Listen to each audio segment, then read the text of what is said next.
Welcome to the Trust Factor Radio, bringing you interviews and insights to unlock the power of the subconscious mind to create authority, credibility, and trust. With your host, the Authority Architect and best-selling author, Neil Howe.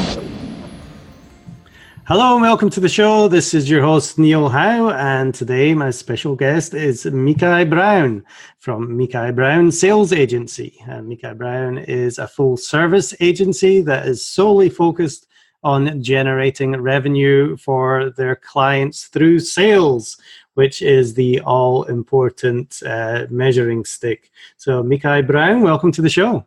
Thanks for having me, Neil. I'm really excited to be here. Well, give us a little bit of your background before we get going here, Micae, and tell us how you got into the digital marketing world. Well, let me just say, one, thanks for having me. And my background, well, I'll just go back one corporate position because my life in sales has started truly from my entire life. I think that I would say 75% of my family is entrepreneurs. But in terms of the digital space, I was an advertising executive at one of the larger newspapers here in Chicago. And when I started off in this position, I had no advertising experience in my background. And I got this position because I left a job, a typical role that I was unhappy with, and I really didn't agree with the ethics. I really didn't like the culture, and I left the job without having another job. And I've never done that before in my life. And this was, oh my goodness, not a long time ago, but I think it had to have been. So I left. I've been in business it'll be 4 years this coming June. And I was in that position for 2.5 years or 3 years. And so you do the math on that.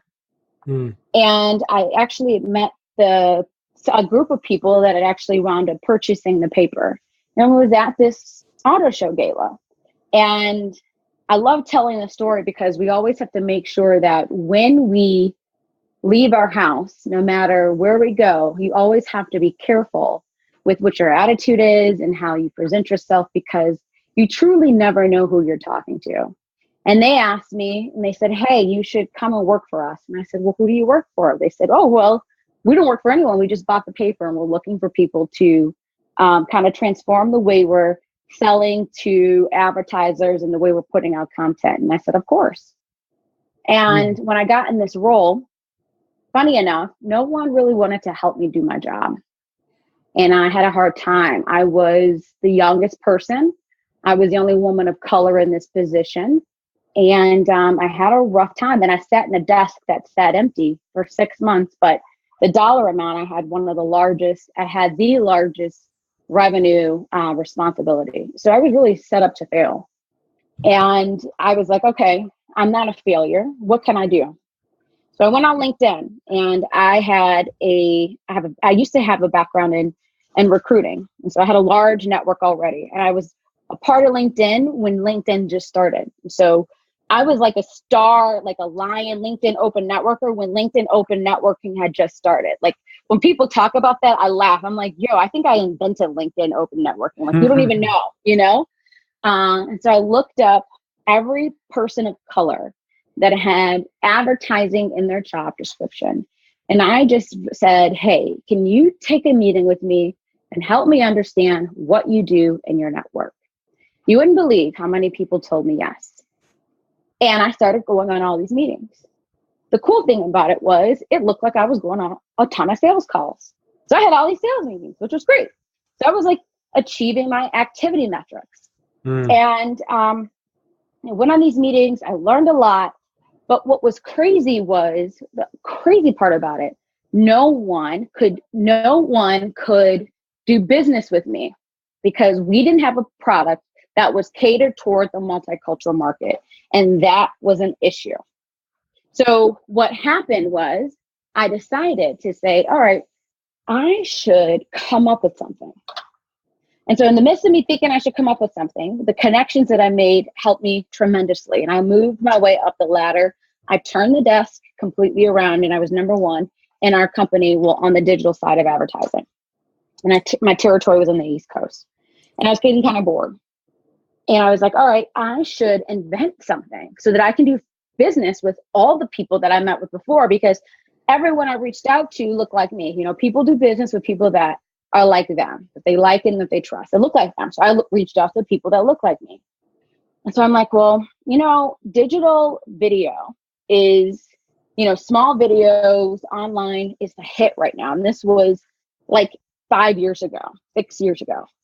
I'm like, I should totally come up with a video series that targets the multicultural market, because I can get a very luxurious CPM, okay, the high CPM, and I could rock that out. And so I did it. And I went into our publisher's office and I said, hey, here's my business plan. I want to do this video and this is why. And this is the target market that I'm going to be able to target. And this is the advertising potential that I will be able to target, be able to get if we do this. And we had invested a ton of money in video. And at that time we had invested a lot and we had launched a lot, but we didn't have a ton of views. And so he was like, you know what? If you could sell it, then you can actually do it. And so I sold it. Excellent. Yes, I sold it. So then I became an entrepreneur and I was doing the show plus my full-time job. And the show became one of our top ranked online videos. It was on the front page of the paper every single time the paper came out. And what was great was it was a time for advertising and editorial to actually get together, because we were really arch nemesis. Like, we did not typically talk together. So just that fact alone was great. It was groundbreaking, you know? And this show turned into events. And then I started to have people actually pay to come and meet the people that I was featuring online. And it turned into this amazing thing. Meanwhile, I'm enjoying the fact that I get to interview these great entrepreneurs.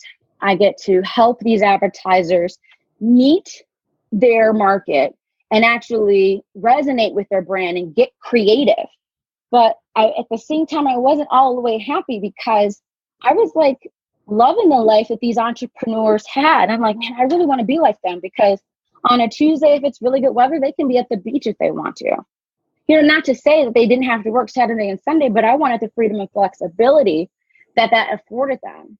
And so I quit my job June 1st, 2015, and I incorporated myself. And I'm like, you know what? I have nothing to lose. I might as well replicate and duplicate exactly what I'm doing for someone else, because I own 0% of the intellectual property rights. And so I did. But what I thought was I was supposed to be doing a show was completely different. I quit my job, thought I was supposed to be the next skinny Oprah. I actually hashtagged, like, I coined the term Hopra, and I was actually using the hashtag. I was like, oh my gosh, I'm going to be giving out Teslas. This is going to be absolutely amazing. This is going to be so exciting. Yeah, that was not the case. So what worked very well inside of a larger institution became a very expensive hobby for me. And I didn't really understand, like, why the hell did this work before, but it's not working now? And what I realized was that I was running away from my purpose. Mm-hmm. And so one big lesson I had to learn is that, like, we all have a destiny. We all have a purpose. We all have a why. And there are certain experiences that we go through in the midst of our lives that set us up and prepare us for our why. And we have to go through certain things so that we can be strong enough to carry that why, because that why is huge. Mm-hmm. And my why is sales. It's always been something that has come very easily for me. It has also been something that I've been very irritated with, because sales can be very daunting. But no matter how irritated you are with your purpose is your purpose, and you can never escape it. And so while I'm trying to build this show, people are calling me and asking me for help, offering me jobs. And I'm like, I didn't quit my job, to be under you, but I can help you as a 1099. Just send me the project. And one day I look up and I'm meeting with my mentor quarterly, and he's like, Micae, what are you doing? And I said, Nick, I'm doing my show. I got this interview at WCIU and it's going to be great. He's like, no, it's been over a year. The show was dead. I said, no, Nick, the show is not dead. Don't tell me my show is dead. I know what I'm doing with my show. I'm doing all this activity. I'm real busy, putting together logos and doing a whole bunch of stuff that really doesn't make me money. He said, well, how are you eating? And I said, well, I got a couple side hustles. He's like, what do you mean you have a couple side hustles? I'm like, oh, I'm working in a couple projects. And I live downtown Chicago. So you have to have a couple of really significant side hustles to live downtown Chicago. He's like, write it out on a whiteboard, what you're doing. I said, oh, I'm doing this project, this project, this project, this project. It's probably like, you know, I'm guesstimating now, it was so long ago, let's say 10 projects, right? It probably was more than that. And he was like, well, are you doing all these projects by yourself? I was like, oh no, I found a couple people to help me. He was like, you found a couple people? I'm like, yes, online. I'm like, isn't the internet great? He's like, write down the people that that's helping you. And then I had like double the people helping me. He was like, Micae, you're running an agency. I said, oh no, this is my side hustle. I'm not running an agency. This is my side hustle. I'm running a show. I'm going to take over Harpo Studios. You know, Oprah just left Chicago. The studio was blank. And I had this vision and a dream. And he's like, Micae, the show's dead. The show is just a piece of your agency, but you are running a sales agency. The show is a piece. It's gone. Show is gone in the sense of the way I thought it was going to be in terms of my main source of revenue. I'm like, you're wrong. And I'm like, I'm never going to see this mentor ever again. Nikki's totally wrong. I left his office. I remember walking home and I was crying and I just couldn't believe he couldn't see in my dream, couldn't, you know, see my vision anymore. And I just so happened to just change my logo. Instead of the Micae Brown report, I put sales agency underneath. I was like, okay, let me just see what he's talking about. If he may be right. Because even though he hurt my feelings, he didn't intentionally do so. But if you have a good mentor, your mentor is going to tell you the truth no matter how you feel. Right. So I put a sales agency underneath the logo. And I wrote a little description. Okay. And I sat on it. I woke up the next morning, I got a phone call. Somebody was asking me for help with sales. And I gave them a price, an agency price. And they said, okay. Wow. 3 months later, I quadrupled my revenue from the last year. I'm like, holy crap, I'm running an agency. And that's how it all began. Then I started taking classes and then I started doing a whole bunch of things to like really hone in on my skills. And then my recruiter hat really started coming in because I wanted to find the best of the best people to help me, to help my clients be super efficient, to be absolutely amazing, to accelerate their revenue, because we all know that your business is dead if you can't acquire customers. That's and right. That's the story. Well, congratulations, Micae. That's, you know, people fall into what they're meant to do. And yeah. I hear that all the time. And if sales is your thing, then, you know, you finally found, you know, what makes you happy and what gets people results as well. And, you know, as an entrepreneur, that's what you're there for. You're there to do the things that need done and to help other people. So tell me about some of the people that come to you for sales help now. Well, it's a gamut of people. I'll start from the top line. I work with major brands that need to target consumers. One of my great clients, and I'm telling this to you first, which is awesome. I'm glad to announce this first with you. But I've been working with Gentleman Jack for the past 5 years. And one thing that I love that they do is they really try to make sure that they pay special tender love and care to the multicultural market. And that's a specialty that I have. This year, they're paying special attention to women of color, and not just women of color that drink alcohol, but women of color in a whole different light. And so on International Women's Day, we're putting together a group of women and we're honoring them regionally. And how we're going to help them with their brand is change the way people are thinking about alcohol. Majority of people do drink, whether we want to say we do or we don't. We do. But how do we change the way we look at it and the stigma? And how do we do that in a way where we can showcase the people in the community? How do we utilize the fact that we're going to spend advertising dollars no matter what? And how do we utilize that for the positive, right? To showcase women and entrepreneurs that are doing great things and give them recognition. So that's one thing that Gentleman Jack is doing. So I help them on the ground level A, scout out the talent, B, put together the activation and implement that. And so International Women's Day, we're going to be honoring 5 women of color, all different shades. So we have African American, Latina, Indian, Native American, all of them that are leaders in Chicago. And so Gentleman Jack, I help them with that type of thing. But then we also have the small and medium-sized businesses. So there are people that come to me that have an idea and a concept that don't even have a website, don't even know what social media is, that needs assistance. And I help them get on the digital map, whether it be through building out a website, creating, a content calendar, and implementing it, a digital strategy. I also work with our state and government entities, and this is really important.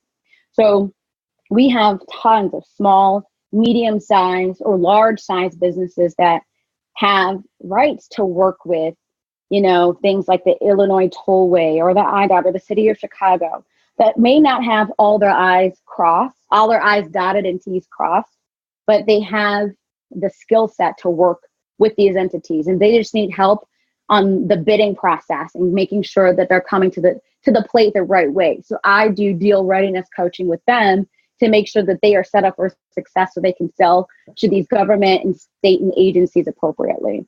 And so that's what I do. I help, I think, a gamut of people be prepared in their scope to be the best, to be sales ready, like ready to acquire that customer. At the end of the day, if you're not ready, you're doomed.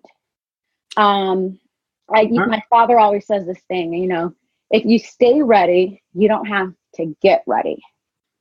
And that's very important. Yeah, that's a good quote right there. Now, Micae, explain to me the difference between marketing and sales. Oh my gosh. Okay. Huge difference, but they do not work without each other. Now, marketing helps the customer understand who you are and that you exist. So if we think of it as, what's a great analogy? Oh my goodness.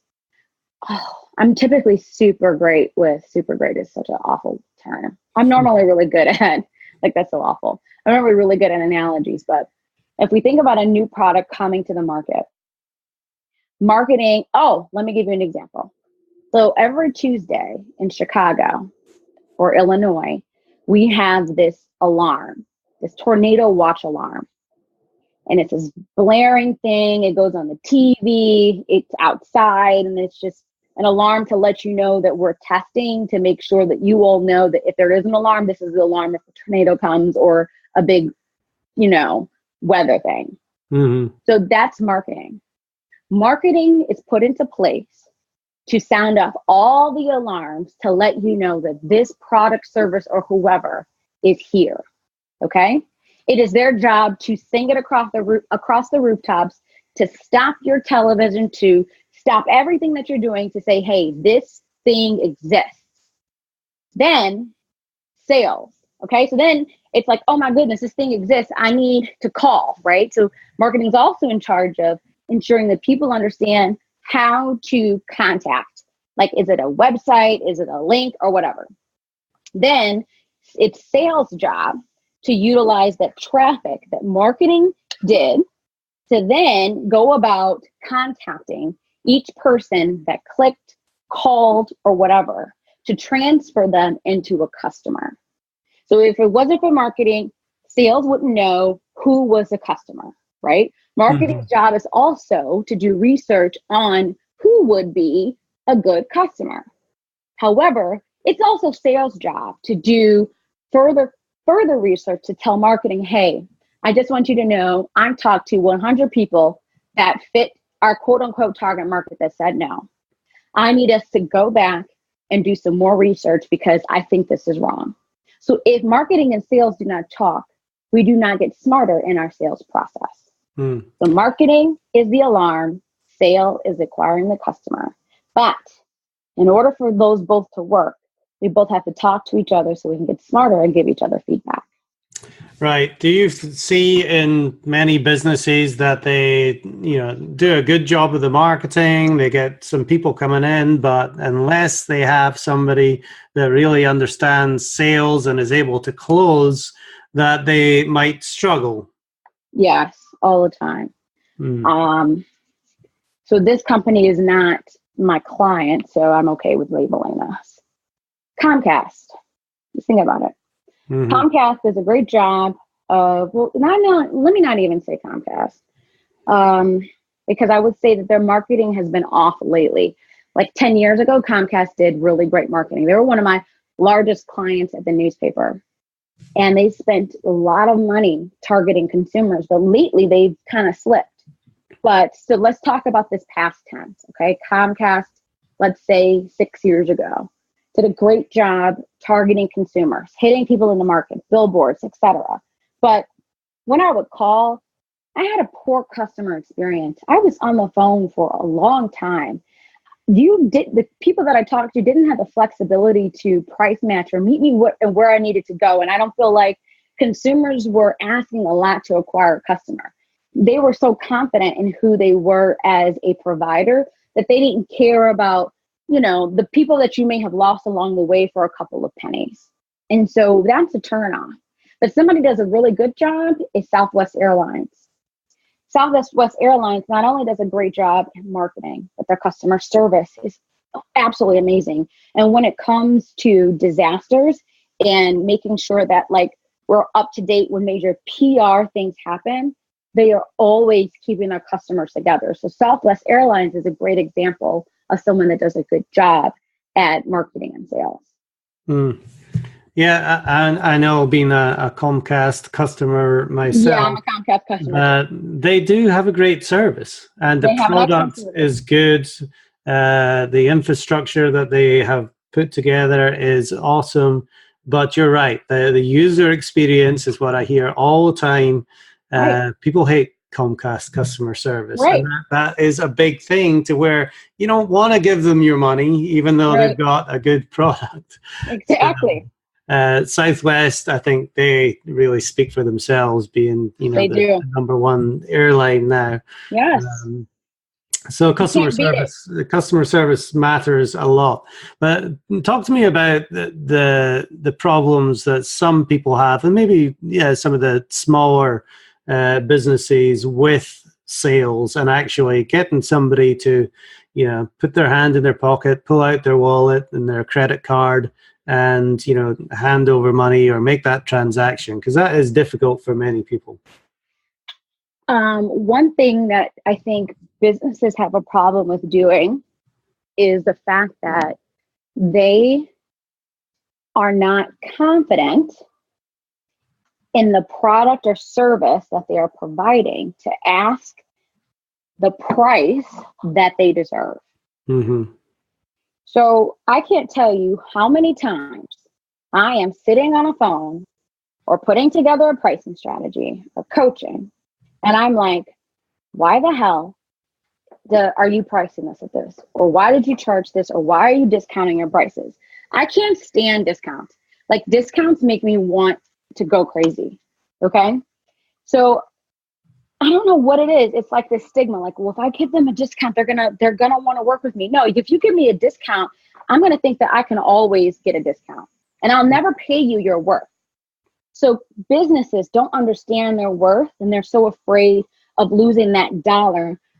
They don't want to walk away from a sale. Mm-hmm. But at the end of the day, I think that learning to walk away gives you more. Just gives you more, I think, just makes you look better. Even if they never come back, they're always going to know that person's business told me no because they valued their product more than vice versa. So hands down, I think the issue today is the fact that these small businesses don't know their worth. And that's all in the head. It all comes back to belief and believing that you are expert enough in what you do to charge a decent price instead of, like you say, I don't like discounts myself. It always seems like a race to the bottom. Absolutely. So what are some of the misconceptions that people have about sales? Oh, well, I wish that you and I could just like sit and have some drinks over this, because you have to get the PG version of this. Mm-hmm. But some of the common misconceptions are, if you call someone once or twice, that they should buy, or if they told you no once, then it's a no for good, or you don't have to spend money on sales. Oh, well, it's just sales. I don't have to invest any money. In 2019, but aside from manufacturing your product or service, one of your largest pieces of overhead needs to go to sales. You don't need an office manager if you aren't making any sales. What the heck is an office manager managing? Mm-hmm. People are so worried about like the things that don't matter. We need to invest in creating a great sales experience, like targeting our audience, making sure our sales processes are on point. It's very easy for our customer to buy our product or service. I can't tell you how many times I run across small businesses and I'm like, listen, I was just on your site for 4 minutes and I couldn't figure out how to buy it. We got to completely change this. And that costs money, So at the end of the day, what is super, super important to know is that investing in the sales experience should be your number one priority, period. So if you don't have the product or service, I don't care. Sell it first and then use that money to go and produce it. Right. Sales before everything. Yep, that nothing happens before a sale. You said Nothing. earlier. People are so caught up on that. I'm like, why are you wasting this money on a product that you can't even push or move? Sell it first. You said earlier, you check that activity box. You're busy doing this, doing that, creating all different kinds of logos and templates and marketing. But ultimately, until there's a sale, a waste of time. Nothing happens. It's a waste of time, energy, and stress. And it also creates like a false sense of like, it makes you believe in something that isn't real. And so then you're living in this false reality. So what's the fear? What holds people back? Oh, them. The fear is you. Mm-hmm. I had to learn this. Like, my fear was me. I was afraid of my own capabilities, even though I've proven to myself that I was able to do X, Y, and Z. I was still afraid of me. Now, it's like, it's crazy what the mind will do. The fear is us. Once we take ourselves out of the equation and realize that we are walking in our purpose, and that if we fall down, it's okay. As long as you're looking up, you can get right back up, and failures come and go. Like, we need those for learning lessons. Like, I don't even like using the term failure. You have to fail to learn. You pick yourself back up and you keep going. What is the worst that can happen? So once people take themselves out of the equation and look at the possibilities, then we'll be A-okay. It's just what you're willing to do to make something happen. Absolutely. So, Micae, give us an example of somebody that pops into your mind that you have worked with that just had, a major problem. How were you able to help them, and what difference did it make to the bottom line? Well, I was thinking about that, and I want to use the example of my show, because this is like a dual plug, a shameless plug plus an experience. I host a show called the Urban Business Roundtable on WVON 1690 AM. And it is one of the last standing Black female-owned radio stations in the country. And the show that I host features African-American owned business owners across the country. And it's a brokered show, meaning that it is solely funded by advertisers. And I started working with this show 3 years ago. And when I started, it was actually a pre-recorded 30-minute show. And when I came on board, I'm like, listen, this show has so much potential. And I think the show is probably, okay, so I can't probably, due to confidentiality, I'm going to give you rough numbers, okay? So the show was in the, what do we call that? It wasn't in the 6 digits yet, okay? It was definitely not in 6 digits. And I'm like, all right, there's something that we can do differently. And how do we create something different? So I reached out to several advertisers, helping them understand the value of the audience and the impact that it makes in the community. And I was able to bring on a large bank because it's an opportunity for banks to humanize their brand because there's tons of competition out there, especially when it comes to business banking, especially the online banks when you don't have to even leave your house, So I was able to bring on a variety of sponsors. I was able to negotiate time. The show turned into an 1 hour long live show. In addition to, it turned into 2 extra days of a condensed pre-recorded show. It turned into a 6-digit revenue driven show with a full producer and a full tech guy. All because I saw the value in the audience, right? Mm-hmm. And I saw the value that it would bring if several national or local advertisers just got behind it. And it wasn't like I did anything tremendous. It was just because I believed in the possibility. And if people just believe and stand behind their product, like they have the guts enough to create it and continue those guts and cojones and believe in that possibility, anything is possible. Anything. That's right. Anything is possible if you stick with it and you believe. I think that's one of the most important things. Believe that you can, and right. You will take the actions to do it.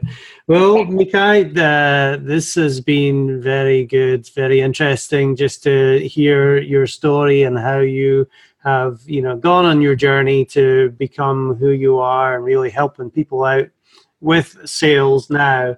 If people want to reach out to you to have that sales conversation, what is the best way for them to get in contact with you? All they have to do is go to hello.Micae